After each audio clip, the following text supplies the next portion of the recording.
Hello students, welcome to triple S online learning platform. तो students कैसे हो आप सब? आई होप आप सब ठीक होंगे। तो स्टूडेंट्स, हमने जो हमारा एमसीक्यू सेशन था कंप्यूटर का, उसके फर्स्ट लेक्चर में इसके फर्स्ट 20 क्वेश्चंस कर दिए थे। तो आई होप आप सब ने उनके आंसर जो सही दिए थे। हाँ स्टूडेंट्स, एक जो क्वेश्चन था जिसमें मैंने गलती से कंपैक्टेबल बोल दिया था, तो आपका वो compact disc read only memory है, ठीक है। तो मुझे बड़ा अच्छा लगा कि बीच में कुछ बच्चों ने उसका सही आंसर भी दिया। तो वो गलती से मैंने कंपैक्टेबल बोल दिया था, उसका जो सही आंसर है वो हमारा compact disc read only memory है। तो आज हम 21 से 40 तक इसके क्वेश्चन करेंगे। तो इसमें हमारे बेसिक भी रहेंगे, थोड़ी एब्रीवेशंस भी रहेंगी, ठीक है।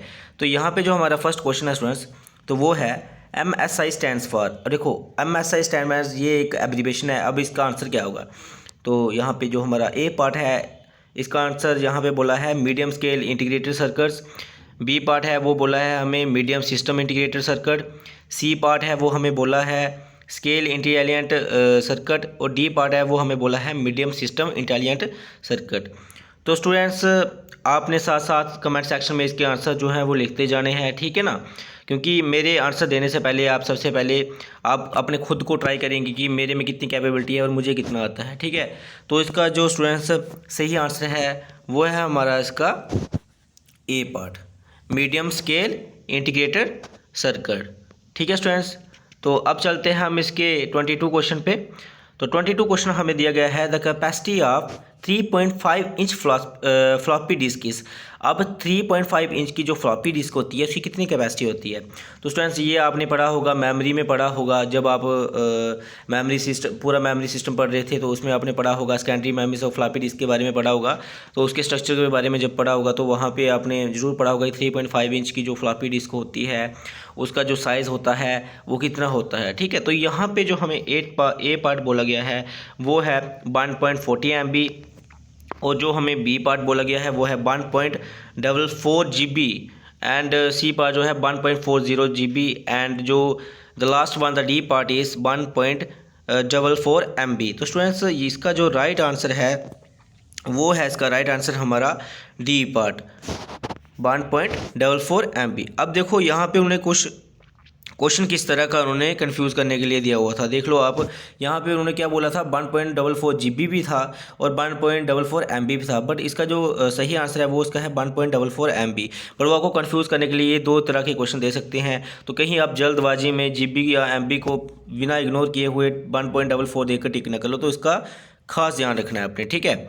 तो यहाँ पे एक और कुछ देखो, कुछ बच्चे बोलते हैं कि सर ये बिल्कुल बेसिक लेवल से है। देखो हम जो है अपने बेसिक लेवल से एडवांस लेवल तक चलेंगे, क्योंकि बीच में कुछ जीरो लेवल के बच्चे भी होते हैं जिन्होंने आज तक कभी कंप्यूटर पढ़ा ही नहीं है, ठीक है। अगर आपको बेसिक लेवल की चीज़ें आ जाती हैं तो आप MCQs, अच्छी बात है, आपकी रिवीजन भी हो रही है। तो हम जो है बेसिक लेवल से चलेंगे फिर एडवांस लेवल तक चलेंगे, ताकि हमारी जो है बीच में से कोई भी ऐसी चीज़ छूटनी नहीं चाहिए, ठीक है।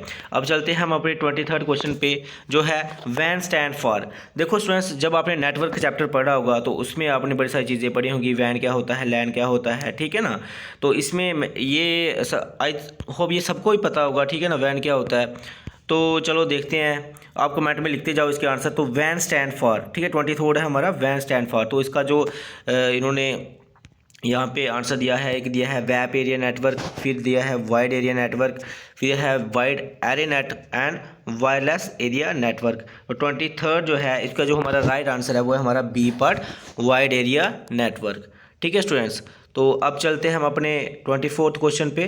तो जो हमारा 24th क्वेश्चन है ना स्टूडेंट्स, उसका क्या राइट आंसर होगा? तो यहाँ पे हमें दिया गया है MICR स्टैंड फॉर, ठीक है ना। MICR स्टैंड फॉर क्या होता है और इसकी जो जहाँ पे एब्रीवेशन है, इसका जो आंसर होगा उसको मैं मीनिंग बताऊंगा फिर ये क्या होता है। बट पहले आप अपने से खुद से आंसर दोगे। जैसे कि यहाँ पे फर्स्ट जो इसका ऑप्शन दिया है वो है magnetic ink character reader, magnetic ink code reader, magnetic ink cases reader and D partitioner, ठीक है ना।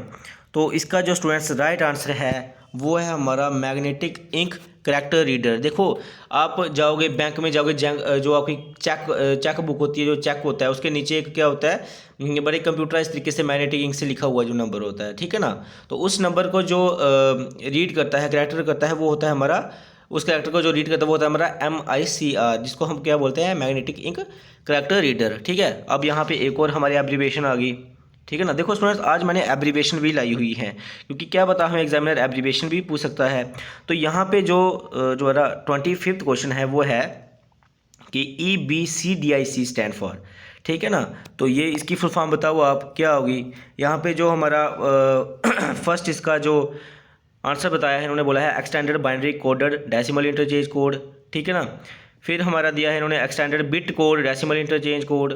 फिर सी पार्ट दिया है हमें extended bit case decimal interchange code. फिर जो हमारा लास्ट वन जो डी पार्ट है वो है extended binary case decimal interchange code. और स्टूडेंट्स जो इसका राइट आंसर रहेगा वो है इसका A part extended binary coded decimal interchange code. देखो आप सब ने अपने मार्क्स जो हैं कमेंट में बताने हैं कि इसके कितने मार्क्स आए हैं, ठीक है ना। अब जो हमारा 26 क्वेश्चन है ये बहुत ही बेसिक और इजी क्वेश्चन है, ठीक है ना। अब हमें बताना है कि इनमें से बताना है हमें कि which of the following is a part of central processing system. Central processing unit और कुछ भी बोल सकते हो, सिस्टम भी बोल सकते हो।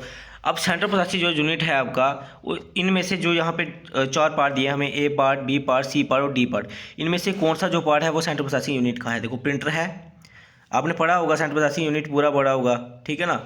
तो सेंट्रल प्रोसेसिंग यूनिट होता क्या है, CPU होता है, वो जिसको हम क्या बोलते हैं ब्रेन ऑफ द कंप्यूटर बोलते हैं, ठीक है। अब मुझे बताओ एक CPU में प्रिंटर का क्या काम है, कीबोर्ड भी नहीं होगा, सी पार्ट माउस तो होगा ही नहीं, और डी पार्ट जो है अर्थमेटिक एंड लॉजिक यूनिट।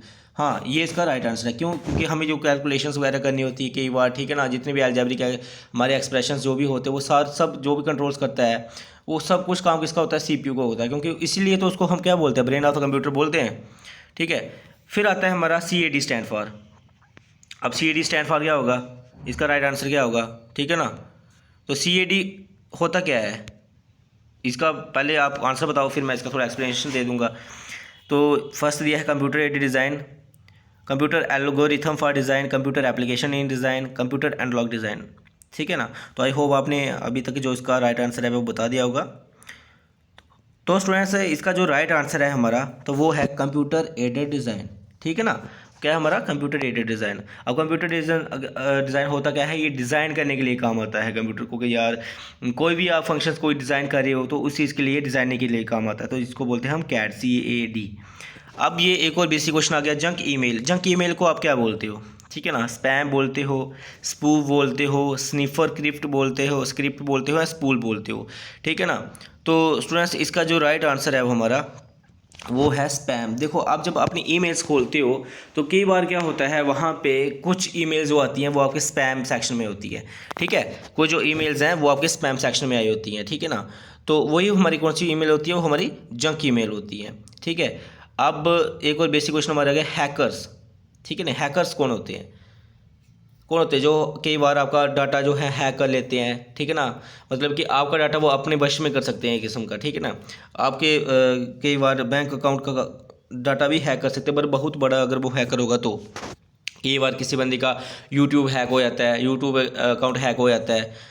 तो अब इन्होंने बताना है कि हैकर होते कौन है। यहाँ पे आपको 4 पार्ट दिए हैं, ए पार्ट दिया है, ये all have the same motive, सबका एक मोटिव होता है।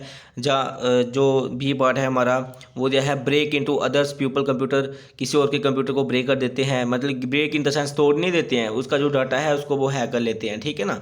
अब ये नहीं समझना कि break into other people's computer में दूसरों के बंदों के कंप्यूटर को उन्होंने तोड़ दिया, ठीक है ना, इसका ये मीनिंग नहीं है। फिर may legally break into computers as long as they do not any damage. अब ये है कि कानूनी तौर पे वो बंदे को बोलते हैं भाई मैं तेरा डाटा हैक करूँगा तो मुझे दे दे, ठीक है ना।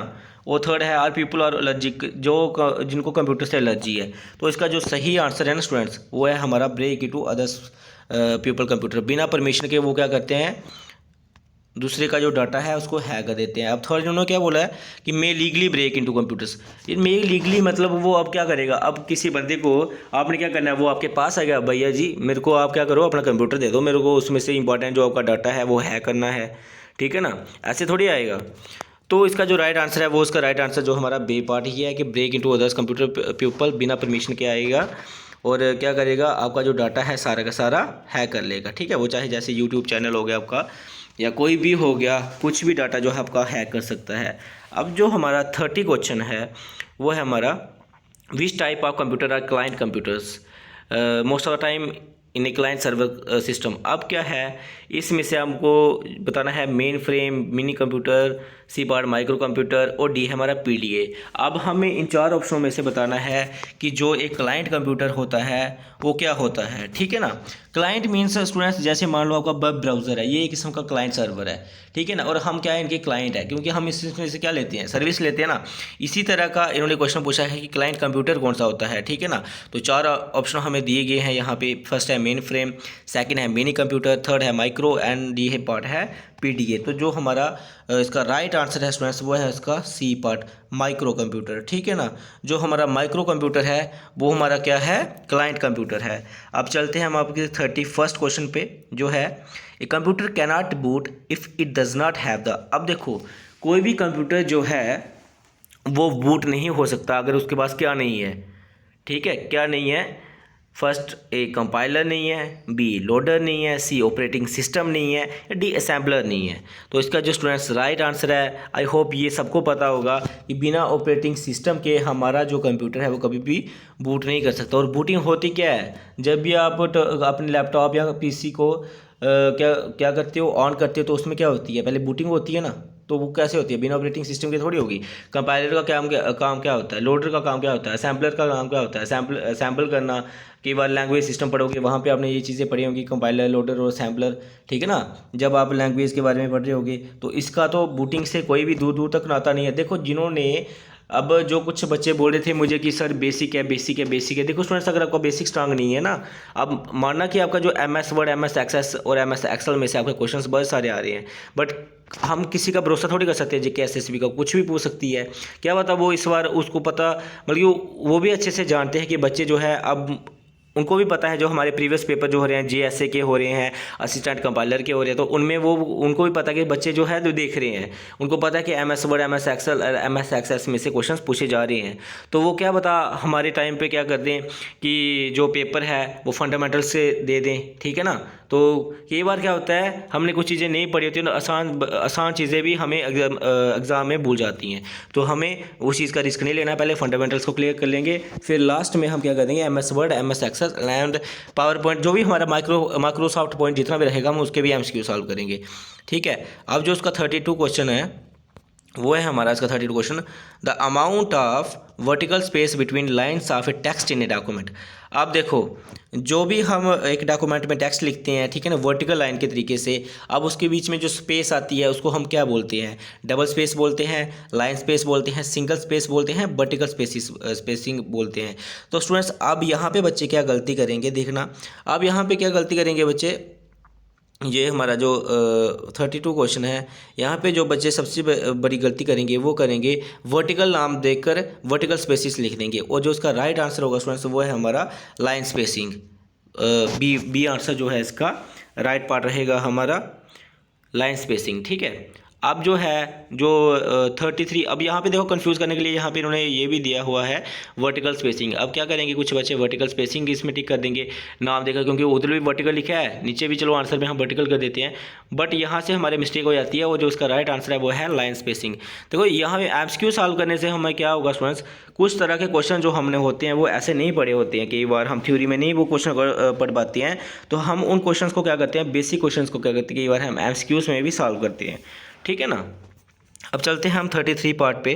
33 क्वेश्चन जो है वो है example of non numeric data. अब हमें बताना है जिसमें न्यूमेरिक है ही नहीं है, वो आपने बताना है, कोई नॉन न्यूमेरिक डाटा बताना है, ठीक है ना। अब employ address, examination score, bank balance, all of this, इनमें से नॉन न्यूमेरिक डाटा कौन सा होगा, ठीक है ना। अब नॉन न्यूमेरिक डाटा मीन्स जिसमें कोई भी नंबरिंग नहीं होगी। अब एम्प्लॉय का एड्रेस है, अब एम्प्लॉय कहाँ का रहने वाला है भाई, जम्मू का रहने वाला है, एम्प्लॉय कहाँ के, कश्मीर का रहने वाला है, ठीक है ना, उसमें कोई न्यूमेरिक एड्रेस थोड़ी आ रहा है।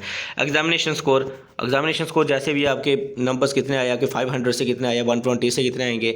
बैंक बैलेंस है वो भी एक न्यूमेरिक डाटा है, ठीक है ना। इनमें से कौन सा जो है नॉन न्यूमेरिक है वो है हमारा राइट आंसर है एम्प्लॉय एड्रेस, ठीक है स्टूडेंट्स। अब चलते हैं हम अपने 34th क्वेश्चन में। अब एम्बेडेड सिस्टम क्या होता है, ठीक है। अब आई होप अगर बच्चों ने पढ़ा होगा, अच्छे से पढ़ा होगा, तो आप सब इसका आंसर जो है अच्छे से दे पाओगे कि एम्बेडेड सिस्टम क्या होता है। तो जहाँ पे फर्स्ट जो इसका पार्ट दिया है वो दिया है the program which arrives by being wrapped in a box, the program which is a permanent part of a computer, the computer which is a part of a computer, the computer and software system that controls the machine. ठीक है ना। तो आपने बताना है students का सही answer क्या है। तो इसका स्टूडेंट्स जो सही आंसर है वो है हमारा D part, the computer and software system that controls the machine. अब एम्बेडेड सिस्टम होता क्या है मैं आपको बताता हूँ। देखो आपने कई बार देखा होगा ना, फायर मशीन होती हैं, कई बार कुछ बड़े बड़े होटल्स होते हैं, 5 स्टार होटल्स वगैरह हो गए, वहाँ पे लगी होती हैं कि ज़रा सा भी उसको क्या होता है कि स्मोक, अगर स्मोक उसके सामने थोड़ा सा भी तो क्या बीप करना स्टार्ट हो जाता है। क्या बीप करना है तो वो इस तरह के कुछ कंप्यूटर और सॉफ्टवेयर उसके बीच में फिट किए होते हैं, जिसके क्या होता है वो मशीन को पूरा कंट्रोल कर लेता है हर चीज़ की। ऐसे ही हमारे कंप्यूटर में भी इस तरह का किसी भी कंप्यूटर सिस्टम हो सकता है वो, तो उसमें इस तरह का कुछ एम्बेडेड सिस्टम किया जाता है, जिससे क्या होता है कि वो अचानक से अपने आप डिटेक्ट कर सकता है। जैसे मैंने आपको फायर मशीन उसकी फायर को जो जल्दी से पहचान सकता है कि उसको जैसे ही स्मोक मिलती है, बड़े बड़े होटलों में लगा होता है ना कई बार, तो जो से स्मोक मिलेगी तो बीप बीप का अलार्म करना स्टार्ट कर देगा। ठीक है ना। तो वो एक सिंपल मैंने एग्जांपल दे दिया आपको एम्बेडेड सिस्टम के बारे में, बाकी आप इसको और अदर थिंग्स के साथ भी रिलेट कर सकते हो। अब जो उसका 35th क्वेश्चन है वो है फर्स्ट पेज ऑफ वेबसाइट। अब आपने सब ने ईमेल सब ने पढ़ा होगा, PDF पढ़ी होगी, वेब ब्राउज़र भी पढ़ा होगा। अब यहाँ पे बड़ा ही इजी क्वेश्चन है, first page of home page, first page of website. Website का जो फर्स्ट पेज है उसको हम क्या बोलते हैं, सबको पता है, बुक मार्क तो बोलते नहीं है, जावास्क्रिप्ट में बोलते हैं, इंडेक्स में बोलते हैं। तो इसका जो राइट आंसर है वो है होम पेज। ठीक है स्टूडेंट्स। तो अब चलते हैं इसके 36 क्वेश्चन पे। तो 36 क्वेश्चन एक किस्म की फिलअप्स है, तो वो आपको MCQs के तौर पे भी पूछ सकते हैं। जैसे dash is the appearance of type character. ठीक है, dash is the appearance of type character. तो इसका क्या है, जैसे कोई भी आप कैरेक्टर उसको आपने क्या करना है, लिखना है, तो उसको आप किस चीज़ में कैसे लिखोगे, तो उसको हम साइज़ बोलेंगे, फॉर्मेट बोलेंगे, पॉइंट बोलेंगे या कलर बोलेंगे। तो इसका जो राइट आंसर है स्टूडेंट्स वो है, इसका राइट आंसर है हमारे 36 का बी पार्ट। ठीक है, उसका हम क्या करें, फॉर्मेट डिसाइड करेंगे पहले, हम किस फॉर्मेट में उसको लिखेंगे। ठीक है स्टूडेंट्स। अब जो इसका 37th क्वेश्चन है वो है when A file is saved for the first time. अब जो है हम जब भी कोई जो फाइल है उसको जब अपने PC में जो फर्स्ट टाइम सेव करते हैं, ठीक है ना, तो क्या होगा, एक कॉपी से ऑटोमेटिकली प्रिंटेड, उसकी कॉपी ऑटोमेटिकली प्रिंटेड हो जाएगी। It must be given a name to identify it. It does not need a name, it only needs a name if it is not going to be printed. देखो आप जब भी आप अपने कोई PC में फ़ाइल कहीं फोल्डर में सेव करते हो, तो अगर आपको वहाँ पे नाम देना पड़ता है ना, ताकि उसको आइडेंटिफाई कर सको। मान लो आपको जैसे कंप्यूटर के MCQs की PDF देता हूँ, ठीक है, तो उसमें क्या करना है, आपको क्या करना है, MCQs आपने अपने PC में सेव कर दिए, अब क्या उसका नाम भी लिखोगे ना, ये किसके कंप्यूटर है, कंप्यूटर MCQs है, ताकि आपको उसको आइडेंटिफाई करने में आसानी हो जाए। ठीक है, तो इसलिए जो इसका राइट आंसर है वो है it must be given a name to identify it. उसको नाम देना बहुत ही ज़रूरी है ताकि हम उसको आसानी से जो है वो कर सके, आइडेंटिफाई कर सके जब हमें कुछ काम हो उस फाइल के रिलेटेड। अब जो 38th क्वेश्चन है वो है office lands which are scattered geographically on large scale can be connected by use of corporate. ठीक है, तो ऑफिस के लैंड सिस्टम होती हैं, ठीक है, लैंड एरिया नेटवर्क वगैरह, तो उसको स्कैटर्ड जियोग्राफिकली उसको हम स्कैटर करते हैं बहुत लार्ज एरिया स्केल के ऊपर। अब उसको किसके साथ कनेक्ट करते हैं, ठीक है ना, पहला है CAN, B LAN, C DAN, वैन। देखो कैन क्या होता है, मैंने तो कभी सुना नहीं है कंप्यूटर लैंग्वेज में, लैन सुना हुआ है, लैन एरिया नेटवर्क, बट ये ऑलरेडी यूज़ हुआ है। सी हमारा है डैन, ठीक है ना, तो सी हमारा डैन तो हमारा होगा नहीं, ठीक है ना, सी हमारा डैन तो हमारा होगा नहीं। हाँ, बी पार्ट है वाइड एरिया नेटवर्क, तो इसका जो राइट आंसर है वो हमारा बी पार्ट वैन। अच्छा, where are data and program stored when the processor uses them. अब आप मुझे बताओ कि डाटा जो हमारा है वो कहाँ स्टोर होता है जब भी प्रोग्राम प्रोसेस, मतलब कि वेयर आर डाटा है program stored where when the processor uses them. जब भी प्रोसेसर उसको यूज़ करता है तो डाटा जो जितना भी हमारा वो कहाँ पे सेव होता है, कहाँ पे स्टोर होता है, मेन मेमोरी में होता है, सेकेंडरी मेमोरी होता है, डिस्क मेमोरी होता है, प्रोग्राम मेमोरी होता है। ठीक है ना, तो आप आसानी से इसका आंसर दे पाओगे क्योंकि सब ने जो मेमोरी सिस्टम जो सब ने पढ़ा हुआ है, जिसमें आपको सबका पता है कि हमारा जो डाटा होता है सारा कहाँ सेव होता है, मेन मेमोरी में जाके सेव होता है। ठीक है सर, बाकी सेकेंडरी मेमोरी तो एक्स्ट्रा चीज़ें आगे बाहर की हार्ड डिस्क भी आ जाती है, उसमें सब चीज़ आ जाती हैं, फ्लॉपी डिस्क वगैरह। तो मेन मेमोरी में जो हमारा डाटा वहाँ जाके स्टोर होता है जब भी उसको प्रोसेसर यूज़ करता है। तो फर्स्ट अब आज का लास्ट क्वेश्चन जो हमारा 40th क्वेश्चन है वो है dash presents raw fact whereas dash is data made meaningful. ठीक है ना, अब इसको आपने आंसर बताना है इसका 40 का। फर्स्ट है information reporting data, information bits recorder records bytes sorry. तो इसका जो राइट आंसर है स्टूडेंट्स वो है इसका बी पार्ट, ठीक है। राइट आंसर का बी पार्ट है कि डाटा रिप्रेजेंट्स रॉ फैक्ट्स। जब भी हम डाटा सेव करेंगे तो उसको क्या करें, वो एक रॉ फैक्ट में करेंगे, ठीक है, रॉ की तरह करेंगे कि ऐसे ही अनवांटेड कर देंगे बिना विदाउट उसको असेंबल किए हुए, ठीक है ना। वेयर एज इन्फॉर्मेशन इस डाटा मेड मीनिंगफुल, इन्फॉर्मेशन क्या होगी इस डाटा की, एक मीनिंगफुल इन्फॉर्मेशन होगी उसकी, मतलब कि जैसे मैंने राम लिख दिया ऐसे ही शाम लिख दिया, डायरेक्ट एड्रेस ऐसे ही मान लिया, फिर इन्फॉर्मेशन अगर उसकी हम निकालेंगे तो डायरेक्ट उसका जो सही मीनिंगफुल एड्रेस है वो हमें पता चले कि ये इसका नाम शाम है, इसका नाम राम है और ये कहाँ रहता है, क्या करता है, ठीक है स्टूडेंट्स। तो आई होप आपको आज का लेक्चर जो है वो अच्छे से पसंद आ गया होगा, ठीक है ना, अच्छे से समझ भी आया होगा। एंड आप सब क्या करो, कमेंट सेक्शन के नीचे अपने अपने स्कोर को लिखोगे, ठीक है ना। तो बाकी अगर बीच में कुछ ऐसा वैसा क्वेश्चन है जिसमें जो कि आपको लगता हो कि इसका आंसर ये नहीं है तो आप कमेंट सेक्शन में बता सकते हो, बट मैंने ये अच्छे से सर्च करके अच्छे से इसका देखा हुआ है, तो आई होप ये सारी क्वेश्चंस ठीक है। बाकी जो है जो मेरा वहाँ पे फर्स्ट लेक्चर था वहाँ पे गलती से कंपैक्टेबल बोल दिया था, उसका compact disc read only memory है, ठीक है। तो स्टूडेंट्स आज के लिए बस यही था। Thank you students. अगर आपको ये वीडियो अच्छी लगे तो प्लीज़ वीडियो को लाइक करें। Thank you students.